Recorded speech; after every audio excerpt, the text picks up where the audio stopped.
she hasn't hit a fence hard yet.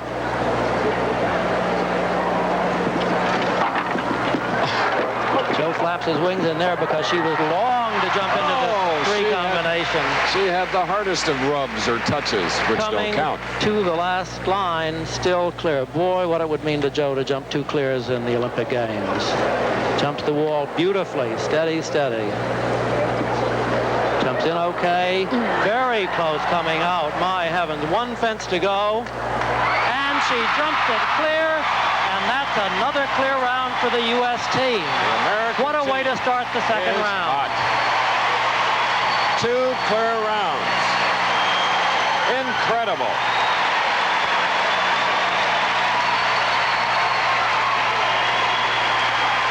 You can't say too often, Chris, such a class isn't the right name because she's that mare. She's class to her hoof tips. She retires. I want her back on the farm in Indiana. What a lovely, lovely competitor. And what a great rider, Joe Fargis of the United States. We'll be back at Santa Anita. Santa Anita, scene of all the equestrian events except cross country, which was at Fairbanks Ranch. Team jumping today. The scores count. 1 is thrown out. Those 3 are added up, and it's as simple as that. As we rejoin our coverage, it's going to be the Swiss team coming up. Team Equestrian at Santa Anita. Much of the excitement of the first round today was provided by this 33-year-old lady from Switzerland, Heidi Robiani. And Jessica had 1 of 6 clear rounds up to this point. Here she is now, her second and final round in Grand Prix jumping. And Switzerland, Bill, still in the hunt. Absolutely threatening. Their first round of the day was not very useful performance. That was a 16 faulter by Gerda, and he repeated that in the second round. Heidi's first round of the day was absolutely brilliant, and it was no fluke. This is a very, very good combination of horse and rider. I really love the 10-year-old Irish-bred chestnut mare. I hadn't seen her before. You can see that she's fantastic. And Heidi, who from a distance, she's no lightweight, you know, may not look like a sylph-like rider, but she knows exactly what she's doing. She is the sister of Max Howry, for many years a rider on the Swiss team, and a very, very good horseman. And I bet she's ridden all her life. It looks like that. And of course, another clear round for the team. So important. Absolutely. It's very, very hard to win Nations Cups without jumping clear rounds, just as it's very hard to win golf tournaments without making some birdies and some eagles and a lot of pars. It's a thrill, you know, to do what Joe Fargis did, leading off for the United States, to lead off your team by jumping 2 clear rounds in Nations Cup. And the way this mare is jumping, it doesn't seem that there's any reason why she shouldn't do it. She shouldn't duplicate Joe's performance. Now the triple. What a nice mare. She comes in very steadily, a little bit risky, as a matter of fact, and comes out effortlessly. And that's what you call scope. Scope is when you can walk down to big fences and know that you can accelerate enough going through the line to be able to get there. A lot of horses come to those things whipping and spurring and still don't make it. She pulls up rather roughly because this is very tight and too roughly. And there go the, oh my heavens, what are they going to do now? The jury rang the bell, indicating that they thought that was a refusal and not a stop. That's a borderline call. Had she really stopped, or was she in the act of jumping? As a judge myself, I believe I would have let her go. 3 instead of 4 Honestly, points. it was not a very good jump through the fence, but it sure wasn't a stop. She never was still on the side of the fence. She was kind of trying to jump at it right from the base of it. But do you see what Jessica did on the second part of that combination? Okay, well, we'll probably get a replay here in a minute.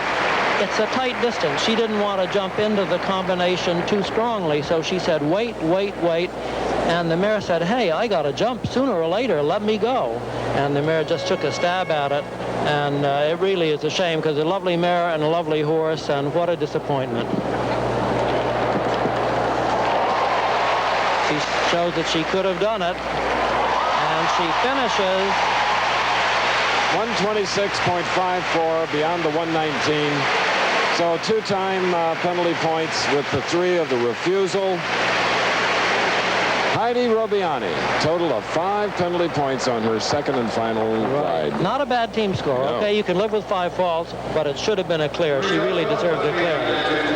Let's see see what happened. Here she is, coming over the wall. Now she's going to fight to steady, because the mare jumped very deeply over the wall. And she's fighting to regulate, doesn't quite make it. She's on a very long stride. The mare just can't jump it from there. And I would say she really did jump it as far as I'm concerned. Had she jumped it, then that was 8 faults instead of the 5. So she got a little bit of a break from the jury. There is Heidi Robiani of Switzerland. We'll return to Santa Anita because there's more great competition ahead. Humfeld of the American team, 32 years old, from Petersburg, Virginia, did it. He was only the 3rd rider on the 2nd round. Now moving into the arena here at Santa Anita, and greeted very warmly by the capacity crowd, standing room only, from the United States, Conrad Homfeld and his 14-year-old gray stallion, Abdullah. Beautiful combination on this late afternoon here in Arcadia, California. It's a pretty sight there, Bill, moving along and moving into position now to attack the first of the 15 fences. It's been such a thrilling day and such a beautiful day. The course is a good-looking course, but far more important, technically, it's been a marvelous course that has exposed any little crack in the rider's armor. The good riders have been able to cope with it. If there was one little error that you made, it would cost you 4 faults. I'm sure it hurts Conrad's pride that he had 2 fences down in the morning with Abdullah, because Abdullah was one of the most consistent horses all through the Olympic trials, and this is an outstanding combination of horse and rider. Let's see if they can improve on the score they had this morning of 8 faults, which proved to be the discard score. His friend and teammate, Joe Fargis, 2 clear rounds today for the United States team. But Leslie Burr, riding second, had 8 faults with Albany, so it would be nice to be able to erase that 8-fault score with something a little bit better. At 7. Very good so far. Abdullah is the name of the horse. Conrad Homfeld. Conrad really makes a big move to get him reorganized there. He's had trouble taking him back, and so he didn't ride so aggressively this morning. He was a little bit afraid to say go to him for fear he might get strong. I like the way he's going this afternoon better than I did in the morning round. Conrad is riding him more aggressively, saying, come on there, Abdullah. And Abdullah responds. And that's the combination that these fans have enjoyed all day, starting at 10 a.m. this morning Pacific time. Coming to the last line, if he jumps this thing cleanly, the gold medal is gone, and it's gone to the United States. Steady there, Abdullah. He rubbed that. Exciting. One more fence to go. An Oxer. There is no way to catch the U.S. of A. That's the gold medal. Clear round today. Joe Fargis of the United States 2, Melanie Smith 1, and now Conrad Homfeld. And listen to these fans. Yeah, you think they enjoyed the day today, Chris? You talk about a stylish performance under pressure. That was a beautiful performance. Biggest day for this 32-year-old horseman. That makes a man that's worked with him a lot, George Morris, very happy, I'm sure, to see Conrad come in and have a clear round in the second and final round of this Grand Prix jumping event. Conrad Homfeld putting on the clincher. That's a clincher with one rider still in hand. Melanie Smith never had to come in and hit a home run. And the United States with a rider to go with only 12 penalty points on the board, Bill. That's incredible. And now here at Santa Anita, after seeing how the United States team members copped the gold in the second act of this show here, Grand Prix jumping, it has certainly been exciting. We just had a terrible fall here. Pierre Durand of France. He was riding what could have been an important round for France. Right now, it's... Ladies and gentlemen, you are... Every color in the rainbow is in the arena here at beautiful Santa Anita Park. The final event of the equestrian competitions, perhaps the best known and the most easily understood of them all. Show jumping. It's exciting and, as you see, very, very colorful. Hello again, I'm Chris Schenkel, and today 21 nations are represented by 51 riders and horses that are going for the individual gold, silver, and bronze. The only man that has won an individual gold medal in the Olympic Games in Grand Prix show jumping is this man, Bill Steinkraus. Bill, it's going to be an exciting day, a long day. It cannot fail to be so. This is like Super Bowl day for the riders, Chris. It's tremendously exciting. They haven't known what this course was going to be until they walked it just an hour ago. What they find is something that is very, very challenging indeed. There are perhaps a dozen people that have a real shot at this title, and there are another dozen that are not so far out of it. It's a little bit like tournament golf. If you win one or two majors and two or three other tournaments in the course of a year, you've had a sensational year. But this thing comes only once every 4 years. So it's going to be just full of thrills and spills all day long. Bill, there are 2 rounds. The full field on the A course, we'll call it, and then the top 25 and ties go on course B later. That's right, and if there are still horses tied with equal faults, they then jump off over a shortened course against the clock. I'm not sure we're going to see a jump off today, Chris, because the courses are so big that it's hard to visualize very many double clears. If we get them, my guess would be we'd get maybe 2 or 3, but not more than that. Let's take a look at the course right now here at Santa Anita Park.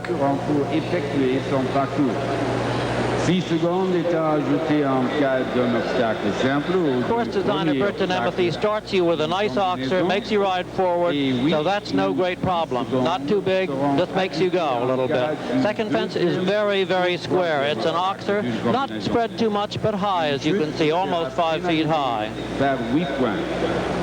Third fence is actually one of the easy fences on the course. It's 5'1", but it's absolutely straightforward vertical. It's a vertical. You make a sharp left turn from there to 4, which is a Japanese skate, also vertical. This one is at the maximum 5'3" inches. Now you turn back to the 2 combination. 2 combination is also vertical, 5A and 5B. The first one is 5 feet. The second one is 5'3". The distance is a little bit long. It's about 27 feet inside. You make a right-handed turn to what's called a garden gate. It's a square oxer. It's just very open, as you can say. It's a little bit starry. There are not a lot of rails in that fence. You continue straight on to what's called a South American Indian gate. Really very beautiful, very colorful fence. It's almost the maximum height, 5 feet. Has to be jumped. You make a turn now to the 3 combination, which is very, very difficult. You start in over an open oxer, which is a big spread. You have 2 tight strides. You have to jump the first oxer, but then you have to take 2 straight strides to the second fence, and then you have to take a long stride to the third one. So you have to do some readjustment inside that combination. Custom House gate is really a very straightforward fence at the end of the ring, not difficult. However, the next line is very difficult. You start over a fortress wall that is 5 feet high. You have 5 nice strides to the water. The water is 4.75 meters. The water is not huge, but you have to hit it right on the nose to get it accurately. And then you have a choice of either 6 long strides, and they got to be very long ones, or 7 short strides to a big redwood triple bar. You're still not finished. Now you got to make a right-handed turn, turning back towards the end gate. And you jump an Italian fence, which is high on one side, not spread, and on the other side it's lower, but it's spread quite widely. And then you still turn a little bit to the last fence, which at long last is just a very straightforward fence. The only really straightforward fence. If you've gotten that far, you deserve it. And if you've gotten that far with a clear round, you got some kind of horse, I promise you. Okay, Bill Steinkraus, we'll be back. You see some 24 fences there. There are only 14 used for the first round of this 2-round competition. And here you look at Conrad Homfeld live. He is up on Abdullah. He clinched the team gold medal for the United States with a clear round. He's up on a beautiful 14-year-old gray stallion. Conrad Homfeld of the United States from Petersburg, Virginia, Bill. One of the 3 Americans riding here for the individual gold medal honors. That's right, Chris, and the Trakehner people would be mad if we didn't say it's a Trakehner stallion. Not a thoroughbred stallion. This is a beautiful German-bred stallion, and he did really jump just a marvelous round in the Nations Cup to clinch the gold medal for the United States. They've not been paired that long, have they? No, Conrad has just been riding Abdullah this year. He started riding for the USET, however,